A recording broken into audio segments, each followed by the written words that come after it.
Are you considering a major life decision right now?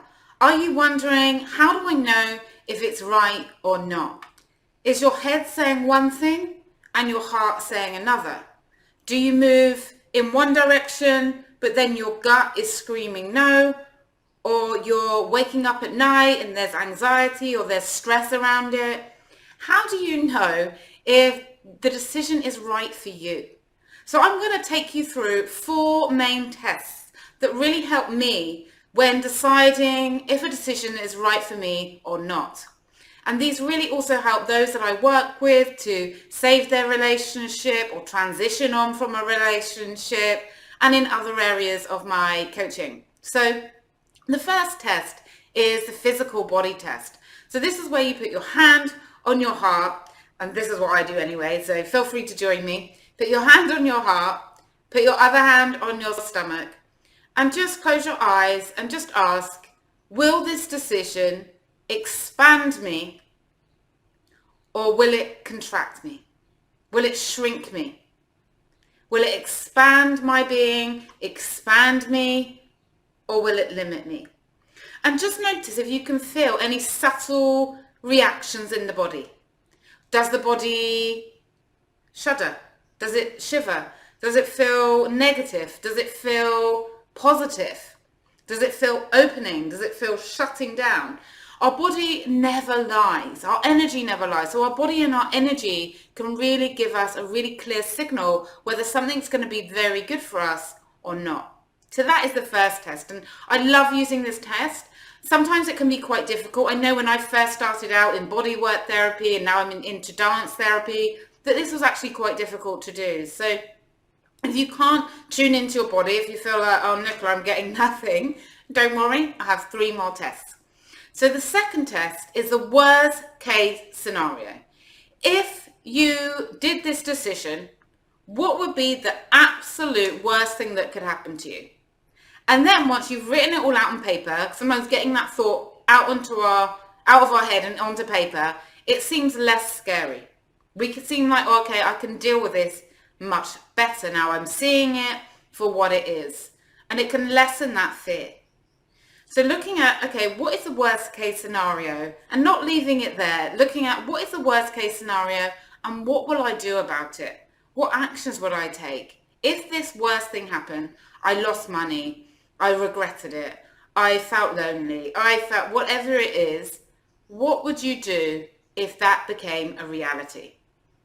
So sometimes that can help people because they can think, well, actually what I'm really scared of isn't as big as what I've made it up to be in my head, without putting it down and looking at solutions and actions I would take to lessen it. The third thing is, what would be the best thing that could happen if you took this decision? What would be the best outcome it could bring for you, your lifestyle, everything?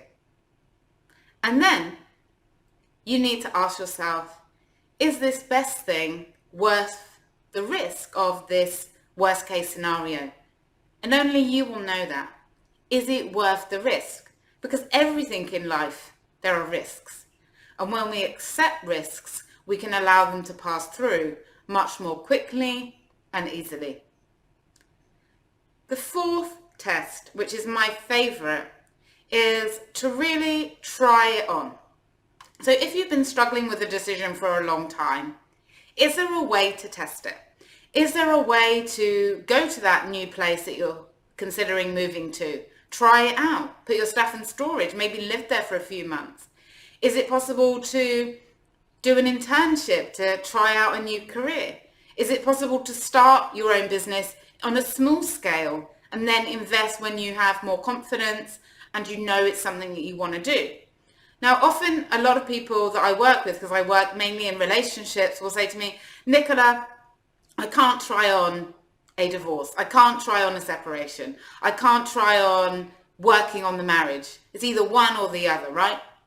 So what I do in my own personal life and what I pass on to my clients that I work with is I try it on mentally. I try it on emotionally and physically. And I do that by making a decision rather than being in limbo, rather than carrying that stress with me. Is it right? Is it wrong? Being in my head all the time, which often doesn't help at all. I just ask myself, okay, what is the decision I'm going to make today? I make that decision and then I live with it for a day, a week, a month, in my own head. I don't tell anyone. I just let it sit with me. And often I will get the answer within 2, 3, 4 days max. Either I'm not sleeping because it doesn't seem like the right decision, I'm not feeling well because that's not the right decision, or I have messages giving me opposite or conflicting messages, or if it's the right decision, I have peace in my heart. I'll feel energy, I'll feel joy, I'll feel yes. So making a decision and trying it on for yourself, seeing, okay, I've made this decision to do whatever it is, how does it feel?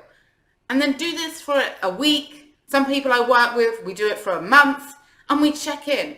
How is it feeling? And having made that decision.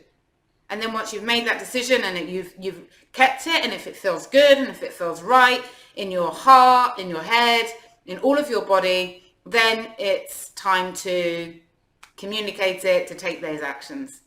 So hopefully you have enjoyed this video. If you're struggling right now in your relationship and would like some extra support, do feel free to go to my website where you can book a free 20-minute strategy session with me. On my website, I also have free meditations, free ebooks to help relationships, to help you strengthen your relationship with yourself.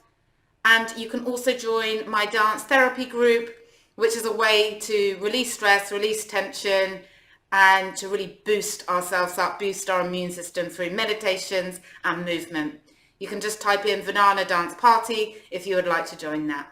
From my heart to yours, thank you so much for watching.